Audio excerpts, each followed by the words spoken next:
Evening, everybody. How are we doing? Good. Good. How's everybody's week been? Wet. Yeah, it has been a bit of a change, hasn't it? I thought now maybe August or autumn just hit with a bit of a bang and then, Indian summer on the way, but it's not looking like that right now. No. No, I feel like it's a bit early for the weather to sort of change in that way. Yeah. It's quite an abrupt change, isn't it? Has anyone managed to sort of get out and about despite the blustery weather and Wee bit. Yeah. This morning was okay, wasn't it? Well, it was here. yeah, yeah. No, it does. It is tricky when you get to this time of year and you're thinking, oh, we were spoiled with the summer, I suppose. So, but besides that, does anybody have any news to report? Any progress? Any updates? Well, I can get back to doing some legwork. Oh, fantastic! Excellent. You got the all clear Um, of sorts. yes and no. Okay, yeah, yeah. I don't think I told you last week's MRI results, where I'd not only torn the meniscus, but I'd fractured my fibula.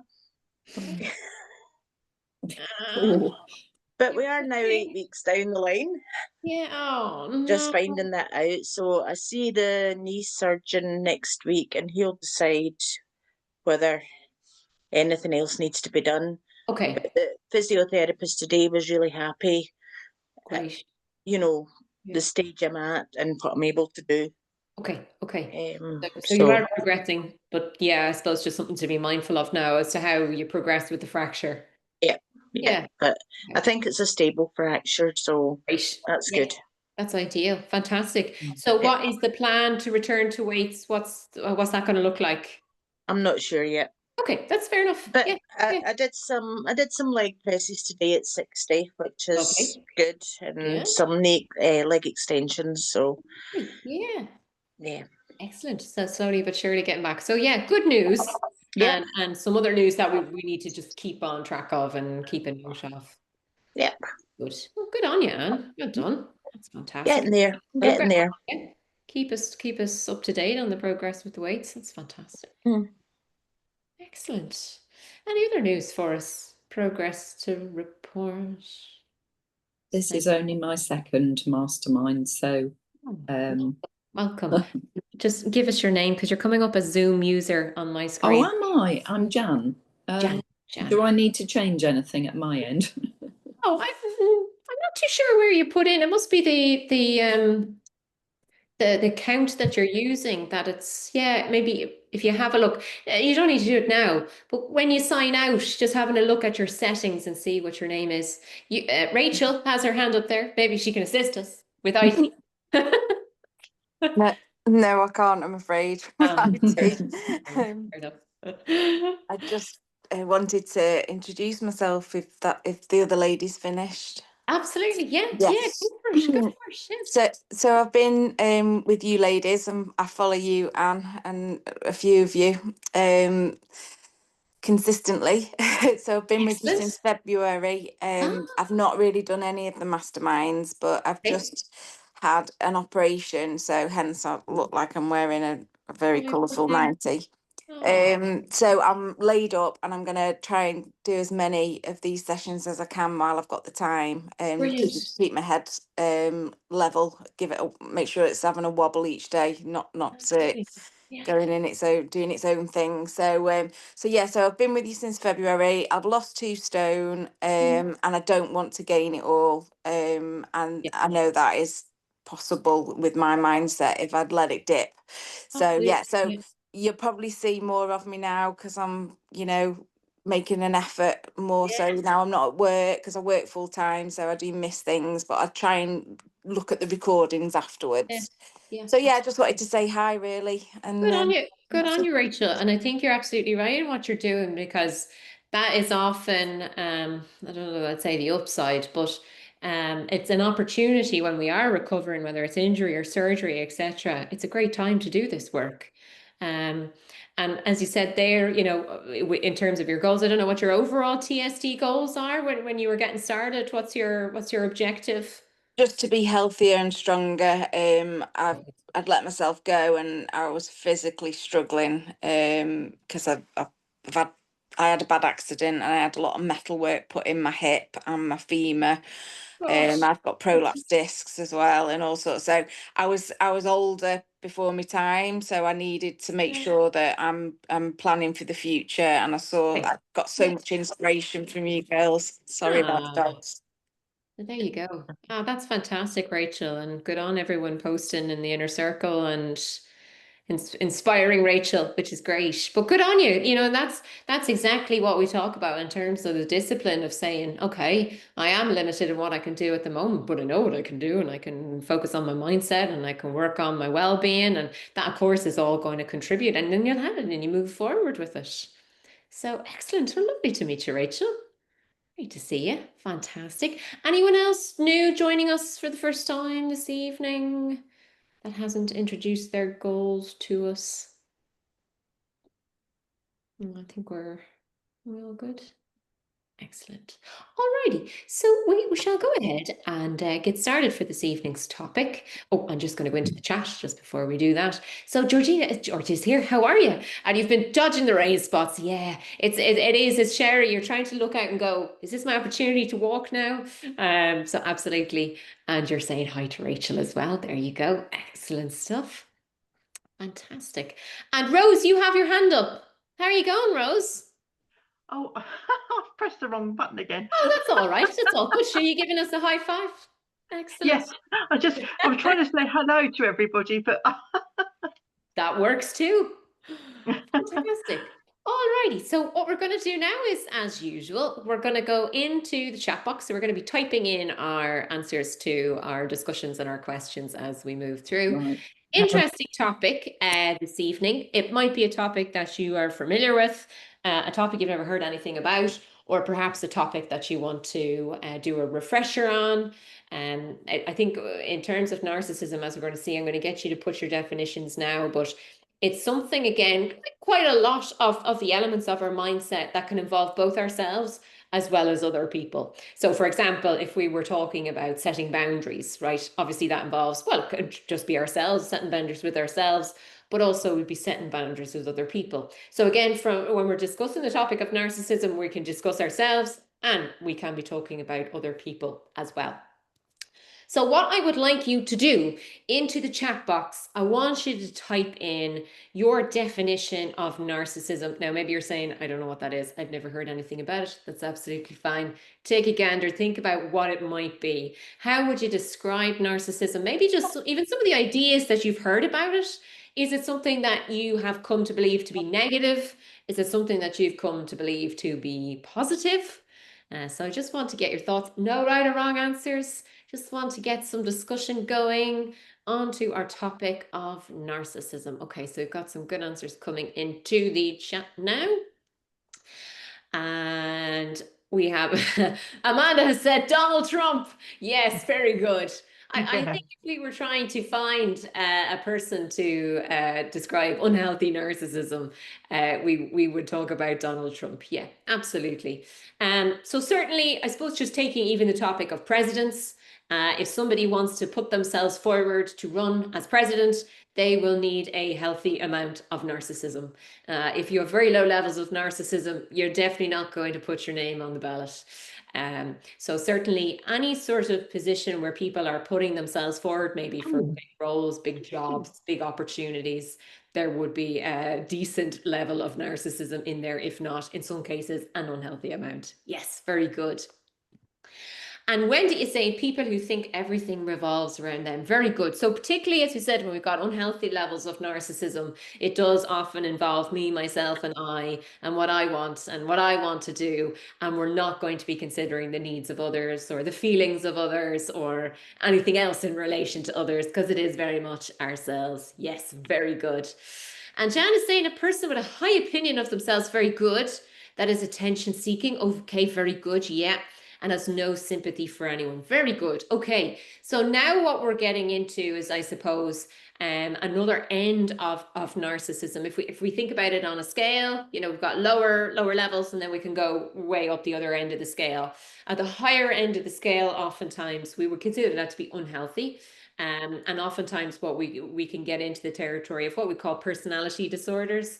Now, again, there's a lot of disagreement about personality disorders, and even if we should even be calling them that anymore. And I think our discussion around that will change over time. But for now, we would definitely be looking at personality disorders up the top. And certainly, if somebody is displaying symptoms of narcissistic personality disorder, that is somebody who does not experience empathy. That's not to say that those people don't necessarily know what's right from wrong. They do, but there is a sense of, well, I don't feel bad if I treat somebody poorly, for example. There's no response there. And of course, some people use that to commit terrible crimes, for example. Again, that's very much a minority, but it does happen. And again, we're curious as to why this might happen. And we'll talk a little bit about the development in just a second. But again, when we're talking about people who say don't have any empathy or don't feel sympathy, we are talking about the far end of that scale. Anna's saying somebody only thinks of themselves. Very good. Yeah. So again, what do I want to do? What do I want to get out of it? Yeah. What are the benefits for me? Yeah. Fantastic. And Leona is saying an opinionated person. Okay. Very good. Yeah. So they seem to be quite, I know what I want, and I know what I'm going to get. Yeah. And also that self-centered piece. Okay. So they mightn't be very considerate of other people and what might work for them or what their needs might be. Very good. Yeah. Rachel's saying someone very self-obsessed. Very good. Yeah.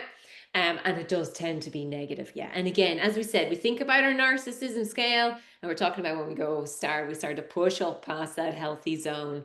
And that's where we can become quite self-obsessed. And again, we can become very, very polarized. We're just thinking about ourselves nonstop. And of course, we can't think about other people if we're in that place. Yeah. Very good. And again, negative. So there can be a lot of negative behavior associated with it as well. So we can be, I suppose, at the brunt of some of that negative behavior too. Yeah, very good.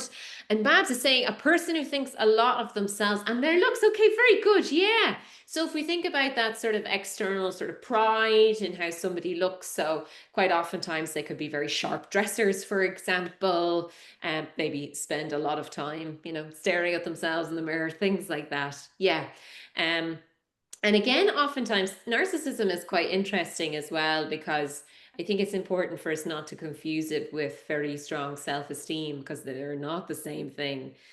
We can have very good self-esteem, very strong self-esteem, but not have unhealthy narcissism. So again, you might say, well, those two things sound kind of similar, and would be correct. There is some overlap between them. But again, it's just important. We can have great self-confidence, but not also experience that unhealthy narcissism, which is what we want to avoid. Okay, very good. Excellent definitions there. Well done, everybody. Now, if we were to look at, well, what is narcissism? How would we describe it? Okay, so it refers to, at a basic level, right? It refers to feelings and attitudes towards one's own self. Okay, so again, sometimes I think, particularly in the media, there can be a portrayal of, you know, narcissism as being something that's very negative. And again, oftentimes the media will be talking about very extreme examples. But we also want to think about, well, narcissism essentially, well, how do we feel about ourselves and what's our attitudes towards ourselves? And it's the core of self-esteem, right? Again, remember, we can have that high self-esteem, but not necessarily be excessively narcissistic. So it's not that those two things are connected directly to each other. We've got narcissism at the core of it, and our emotions, which then influence the way one perceives and relates to others. So as you were chatting about there in the chat, I'm going to go back into the chat in just a second. If we've got unhealthy levels of narcissism, that can affect our emotions and also the way that we treat other people and we perceive other people as well. So they're somewhat connected, but again, slightly different. And Sam is saying, how does that fit with the ego? Yeah, and it is quite similar. Again, a lot of these terms are somewhat connected, but also somewhat separate. And certainly our ego is where we can often say take things personally. It's also to do with our accomplishments and things like that. It's also in terms of how other people treat us. That can also fit in with our ego. But again, it's a little bit different, but very much interconnected with those other terms as well. But yeah, good point. So normal narcissism, and again, I use that word normal very hesitantly because what is normal? It's very hard for us to define normal. But if we were to say healthy narcissism, what does that look like? Okay, we have a healthy, positive sense of self-worth. We have good self-regard. So if you can think about all the pieces that we work on in our masterminds, this is a bit of an umbrella that oversees them. So positive sense of self-worth, self-regard, we treat ourselves with respect, we're accepting of ourselves. And again, as we've talked about with self-acceptance, it's not, oh, everything you did is perfect. And even though you've hurt that person's feelings, who cares? Self-acceptance is about, I think I did hurt that person's feelings and I best go and apologize for my behavior, and that's okay because we can separate our behavior from ourselves. We're curious. So again, there might be a sense of, well, maybe I could try that. Maybe I could try a new skill. Maybe I could go for that opportunity in work that's come up. Because again, we've got that sense of, yeah, I could do that. And the compassion and then the pride and the enjoyment as well. Again, I think particularly maybe from a cultural perspective, certainly this part of the world, pride can be a little bit of a bad word. People say, oh, she's very proud. Whereas in other cultures, particularly say in the US, for example, they don't run away from pride. They're very much about taking pride in themselves. And so again, sometimes there's quite a bit of culture involved in that as well. And I suppose that is important to know. A lot of our science that has looked at narcissism has focused on, say, the US and similar countries. So we just note that as well. And also enjoyment as well. Because if you can imagine, if we were going in and taking on an opportunity or taking a risk or, I don't know, whatever it is that we're doing, and we're crippled with this self-doubt and probably won't work out for me and I'm going to make a terrible mistake. Well, probably not really enjoying ourselves very well. So the enjoyment is in there as well. So if we do want to enjoy ourselves, particularly when we take on new challenges, go for opportunities and things like that, we want to have that healthy amount of narcissism. So it motivates regard and connection with other people, as well as reciprocal sharing with genuine interest in other people's thoughts and feelings. So commitment and empathy. And I liked how in your definitions there earlier on, we were talking about unhealthy narcissism. We were saying, well, there's no real interest in other people's thoughts. There's no real interest in other people's feelings. So we don't tend to be committed to people because, well, why would we need to be? We don't care. And the same thing for empathy. We don't need to try and consider how is that person feeling and what are their feelings like? Because again, we don't experience that. So with healthy narcissism, we care about others. We're empathetic towards other people and we commit, where we can to whether it's our job or whether it's a relationship with other people, etc. It also is a good thing because it helps us to handle challenging situations. Okay, so if we are very much on the low end of the narcissism scale and somebody tends to criticize us, you could imagine we could feel extremely defeated. Because it is almost that sort of self-fulfilling, oh, I know that I'm absolutely worthless and useless in this role, and here somebody has now given me criticism.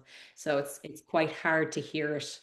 And we also have more self-conscious emotions. So again, when we're experiencing on the lower end, more shame, more envy, more humiliation, more frustration, and more guilt. And we know those emotions are part of being a human, but they're not particularly enjoyable emotions to experience. And again, if we've got healthy narcissism, we're less likely to experience these emotions in too much depth. Again, if we've got a sense of narcissism, we could say, well, that person's doing really well. Yeah, but so am I. Look at all the ways in which I'm doing well. And I achieved that goal and I'm making progress here and I've taken on this new challenge. So that narcissism can keep us going. Whereas if we're really sitting and very envious of somebody, it can be difficult then for us to say, well, I'm doing great, just great too, just in a different area of life. So that's why overall, as we can see, narcissism, healthy narcissism, a good thing, right? And we need some of it for ourselves and to achieve our goals. Now, it makes sense to want to feel good about oneself, right? And certainly it's a quest that humans all over the world are endeavoring on, because as we know, feeling good about ourselves makes life a lot easier. Not to say it makes it easy, but it makes it easier. So high self-esteem or evaluation of how good, how competent, how attractive, how influential, socially regarded. There's so many different pieces that we can put in there. But we know that when we're experiencing that high self-esteem, we are going to experience more positive mental health. So where we can, and again, that ties in with our self-acceptance as well, we can see our value, you can see our worth in whatever areas of ourselves are important to us. And again, we've got that high self-esteem. However, it is possible to have too much of a good thing. So as we've talked about with all of our different, whether it's our emotions, whether it's our personality and our traits and things like that, we can go up and down that scale. And oftentimes when we go too high up the further end of the scale, we've lost our balance and we've gone up that end. And what happens here is what a lot of people were describing in the chat earlier on: grandiose sense of self-importance, entitlement, and particularly where it's not warranted. Now, I mean, again, we're all entitled to be treated with respect and things like that. Doesn't always happen, but where there is a sense of, I want it and I'm going to get my way, or I'm not going to respect your boundary because why do I need to, right? That would be the entitlement we're talking about. A need for admiration as well. You know, people who are kind of fishing for compliments. And again, it's because of that need for it. And it's these aspects of unhealthy narcissism that can create all sorts of problems, and particularly when we're dealing with other people. Okay, so again, you might have somebody in your life who you're thinking, that sounds like them. And understandably, when we have too much narcissism, it does create problems and it will create friction.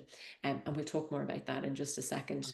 Now, the full-blown narcissistic personality disorder, which is very much at that far end of the scale, it doesn't occur very often. We're talking about somewhere between 1% to 6% of the US population, which realistically speaking, for someone to be up that far end, it's unlikely, right?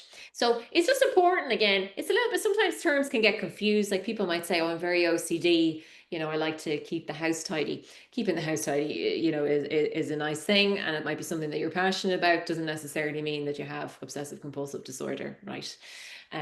What we're talking about with when we talk about personality disorders is it's a big issue in terms of functioning and problems in terms of relationships with others. Perhaps you do know somebody who meets the criteria for it, but chances are, more often than not, you probably don't.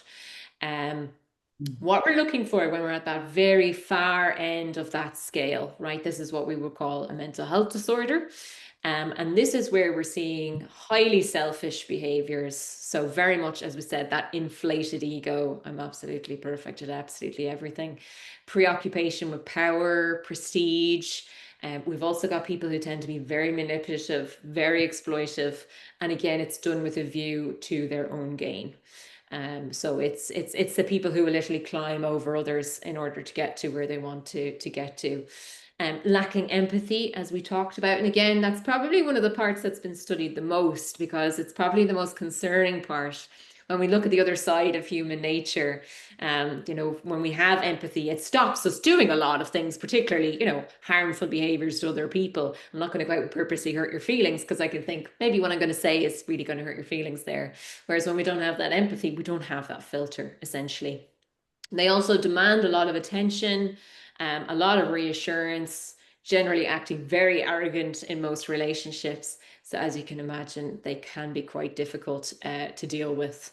You might have a family member, you might have a partner who experienced there. Again, it mightn't be, you know, this full list, but there might be some elements of it in there, which again, as I said, can be quite difficult. What we're talking about as well, and when we're talking about NPD, these are not sort of things that would appear maybe later on in life. These are symptoms that would usually be present for most of the person's life, certainly from 18 onwards, and they remain pretty constant. So again, no matter what happens, the environment changes, relationships change, these symptoms will still be there. And oftentimes there is therapy available for it. Unfortunately, the symptoms themselves mean that a lot of people don't go forward for it because they think, sure, I'm so perfect. What would I need to be going to therapy for? That's it at a very basic level. But unfortunately, that is one of the reasons as to why a lot of people don't seek treatment for it. So now, if we think as well about empathy, right? So we know that it's also something that we can have various amounts of. So it's not this thing that you either have or you don't. Can anybody give me a definition into the chat box of empathy? Have you heard that word? Do you understand what it is? I suppose just to give you a comparison, sympathy is where we feel sorry for people. So something upsetting has happened to a friend of ours, we might feel sympathy for them in, oh, geez, that's awful. I feel absolutely terrible that they're going through that. So that's sympathy. Empathy is a little bit different. Does anybody know what empathy is? So Jen is here. Hello, Jen. Good to see you. And Leona is saying you feel how they feel. Excellent. Yeah. So it's like you can kind of get into their shoes and see what it's like for them. And get a sense of that experience, whether it's the emotions, whether it's, you know, what they're dealing with. Yeah, very good. Excellent. Yeah. And Rachel saying you can feel what they feel. Fantastic. Yeah, excellent. And as you can imagine, that can prevent us from doing all sorts of things, particularly something that could be hurtful towards them, because we can say, oh, geez, if someone said that to me, that would hurt me. And I can only imagine how they'd be feeling. Yeah, very good. Amanda, pushing yourself in the shoes of another. I like that. Yeah, it's a great visual. And Jan saying understanding and caring. Very good. Yeah. Even though we might not necessarily understand the situation that they're in, we can empathize with how they're feeling. Yeah, excellent. And Amanda saying being understanding of how they're feeling. Excellent. Yeah. And of course, that's going to determine how we behave and how we treat them and things like that. Yeah. Excellent. And Georgina saying being able to identify, sorry, chat just jumped there, with others' feelings. Fantastic. Yeah. And it might be, I've been through something similar. I know what you're going through, or it might be, I haven't been through something similar, but I can imagine how distressing that might be for you. And I want to support you. I can see that distress here. And Sam is saying understanding without assuming. Very good. That they are the same and taking on their emotions. Very good. Yeah, we certainly don't want to take on their emotions because we would be exhausted, as Sam has said there. So that's a very good point. Yes, excellent. Well done, everybody. Okay, now, important, each one of us throughout our day, our empathy can wax and wane in terms of how much we're focused on others, how much we're in our own head. So it might be that somebody needs your help at 9 o'clock in the morning and you think, absolutely, let me go and help you out. And somebody comes at 8 o'clock at night and says, I need your help. And you're thinking, I really don't want to do this. That does not make you a bad person, does not make you a narcissistic person. It just means you're tired and your empathy is waning a little bit, right? So that's very important. We can't be 100% empathetic at all minutes of all days, right? And that's something important for us to remember. And sometimes people can get a little bit like, oh, well, I didn't help that person, or my first instinct wasn't to be empathetic there. That's okay. You know, as I said, there's going to be times when maybe, and particularly, you know, if we've got a lot going on in our lives, sometimes that can help us or hinder us in terms of our empathy. So we all have times when we've been unkind. We have times when we've been disrespectful, particularly when we're tired or we're stressed. Because essentially empathy takes mental energy, right? It takes mental space up in our heads. And if all of that space is being consumed by, I'm just trying to get through the day here because I'm exhausted, or I'm trying to manage this very stressful situation, and then someone saying, hey, I need some of that mental energy to help with this very stressful situation I'm in, understandably, we might be a little bit short on the empathy. So that's okay, right? So being an empathetic person is not, I'm empathetic 100% of the time and always there to put myself in other people's shoes. It's not, right? It's okay that at times, as I said, our empathy will wax and wane, and that's fine. What we're talking about at the unhealthy level is people who never show compassion. They never show empathy. And we're talking about a fairly small percentage of the population. Okay, so before we go to the breakout rooms, we want to remind ourselves of a few uncomfortable truths, if you will. Based on the people that we're interacting with, some people don't make particularly great partners. Some people don't make particularly great parents. Some people don't make particularly good friends. Some people don't make particularly good colleagues or bosses. Right. And again, that can be for a whole host of different reasons, how they've learned to behave in certain situations. It could be trauma. It could be their personality. It could be they're in the wrong place at the wrong time. There's any number of reasons as to why people sometimes You're talking to me. People as well, that at times it's just okay, we've got to be realistic with ourselves in terms of not thinking too much about the narcissism, but also recognizing that sometimes people are not particularly great in those roles. Doesn't necessarily make them a narcissist, but again, it can be helpful for us to say, okay, I can acknowledge this about this person. So healthiest thing for our well-being, we want to get off the label train. We want to take responsibility for our life and our actions. We have a lot more power to control our lives than we realize that we do. We have the ability to set boundaries, and we can still accept that person as well. So perhaps if you have somebody who has quite a lot of unhealthy narcissism in your life, you can still have them there. You don't have to banish them from your life. That's really at the extreme end when we're doing that. But we can absolutely set boundaries. So again, tying into what we would have discussed in other masterminds around boundaries, if you're going to continue to speak about me in that way, I'm going to leave. So again, as I said, it's not that we have to banish these people, but we can understand that narcissism. Deeply ingrained patterns of behavior, partners or close friends. We are not going to be in the business of trying to change them. You won't change them. And again, because the key aspect is we got to be putting in the work ourselves. So there's no point in, if you have somebody who tends to be quite unempathetic or uncaring, it's unlikely that you're going to change that. So again, we say, okay, I've got this person in my life. Maybe they're not particularly empathetic. Maybe they are quite heavily narcissistic. And maybe it is affecting me and how I'm feeling and how I'm getting on with my goals. So therefore, I might have to set boundaries as an example. Okay.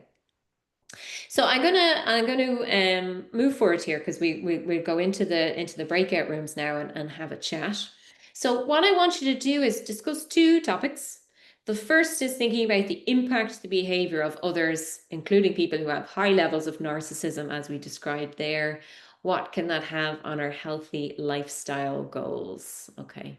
So even if we're around people who maybe aren't particularly positive, maybe they tend to make comments or, their body language, things like that. So we want to think about how can the impact of their behavior affect us? And then I want you to give me one suggestion as to how we can use healthy narcissism ourselves to cope with it and also to achieve our goals, our lifestyle goals, etc. Okay, so thinking about the ways in which potentially the behavior of other people, including those with higher levels of narcissism, can have on our goals, and then how can we use our own healthy narcissism to cope with it and also to move on and achieve our goals regardless. Okay, so I'm going to open up the breakout rooms now. So for anybody new, you'll get an invitation and you just click on that join room. So let's set it up here. So I'm going to open those rooms now and you should have your invite there. And once you have clicked into join room, away you go. And I'll call you back in again soon. Excellent. Well, welcome back, everybody. And I'm going to go to room number 1 first. And in room number 1, we had Anne, Babs, Jen, Rachel, and Jan. How did you get on? Do you have a spokesperson? I'm the spokesperson, Rachel. Good on you, Rachel. Go for it. So we basically just had a chat, and we gave any examples of narcissistic people that we may have come across, and myself and Anne, and is it I can't remember another lecture. Babs. That we've never really come across anyone, whereas Jen, is there another lady? No, No, it's just that's us, it. I think. That's it. Yeah. That's everyone. So they have had experiences of it, and it's really impacted on them. And we looked at then like how it impacts on you, which is emotional, mental, physically. Yeah. 100%. Yeah, absolutely. Yeah, yeah. But then we also said that it can also impact on you if you're in a relationship, because obviously that's going to get really strained, or in a workplace scenario that could be really stressful. And then we looked at how we could use, because none of us really realised that there is a positive side to it, a flip side. So absolutely.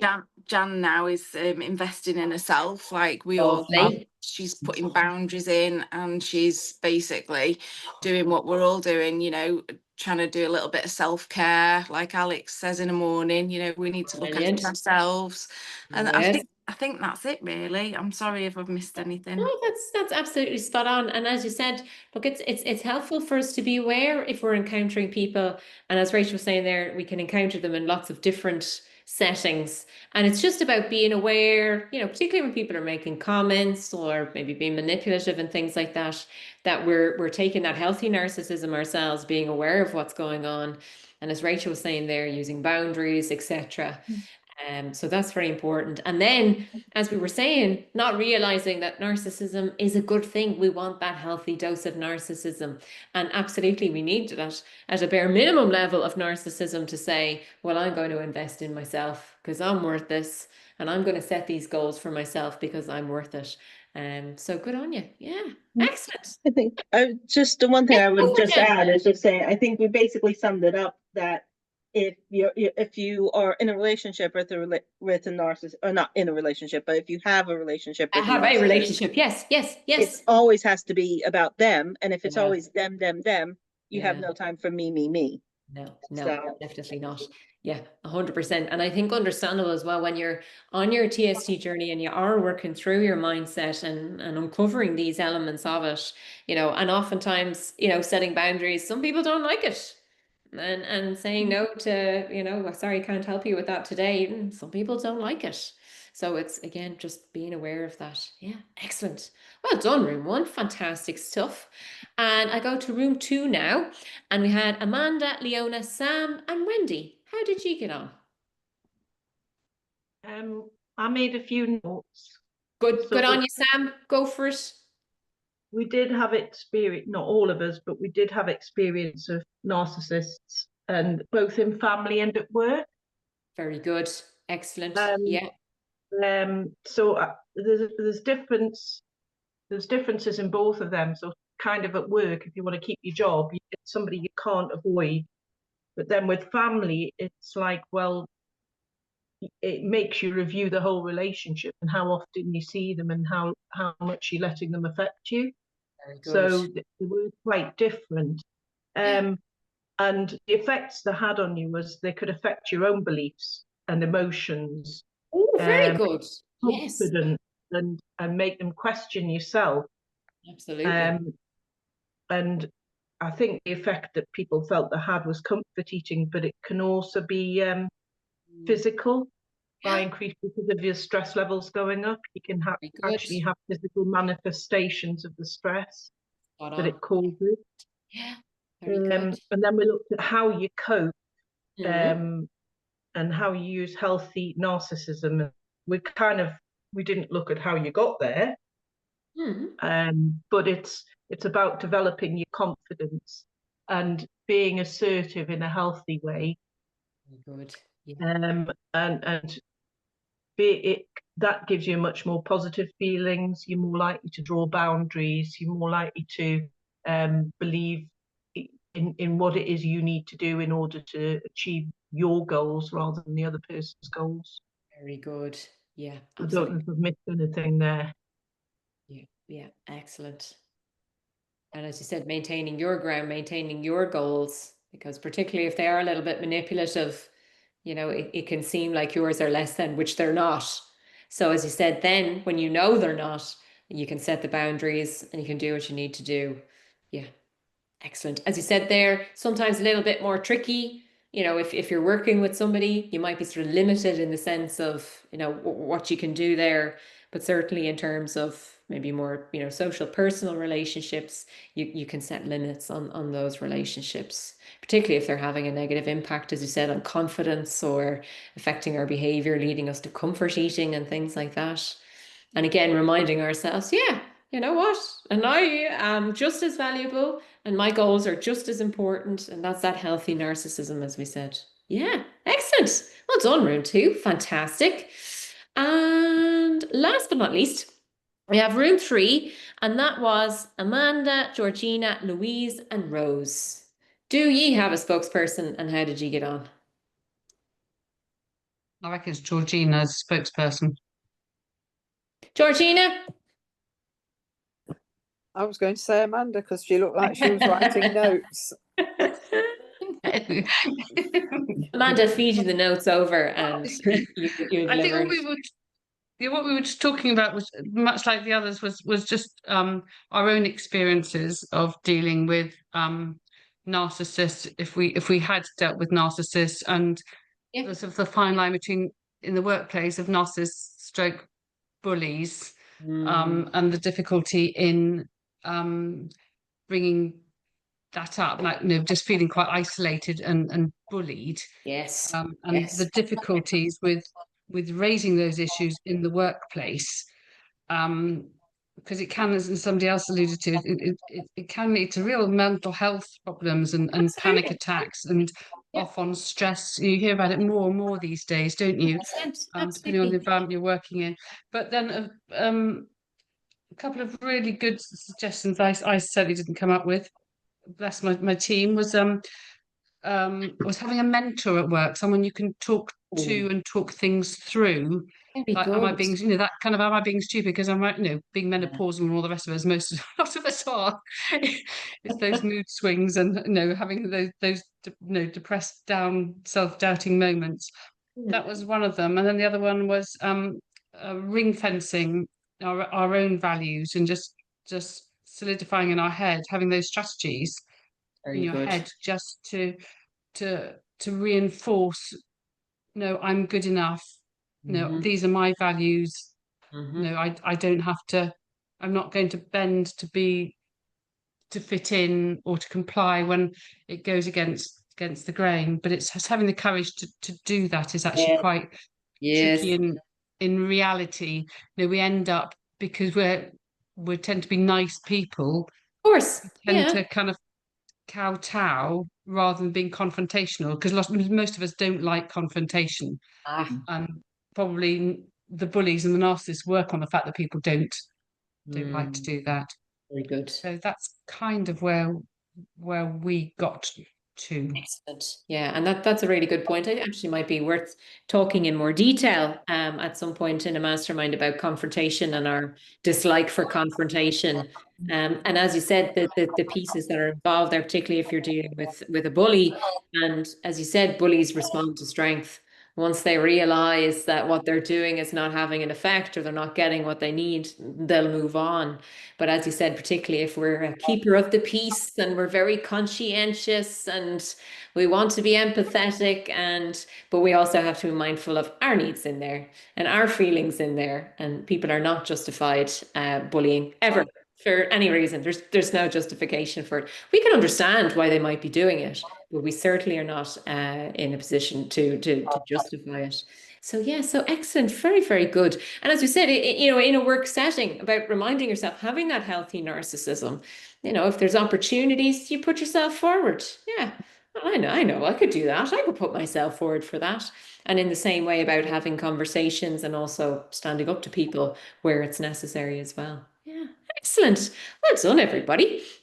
Some really good suggestions there as well in the discussion, but also got some new ideas for our masterminds going forward. I'm currently making a list of our our new topic. So they'll be coming out soon. Very exciting. But good on you. And it was lovely to see you all. I hope the weather improves a little bit for everybody. And I'll see you all same time, same place next week. Thank you. Thank you. See you Thank later. you. Take care, everybody. Bye. Bye. Bye. Bye.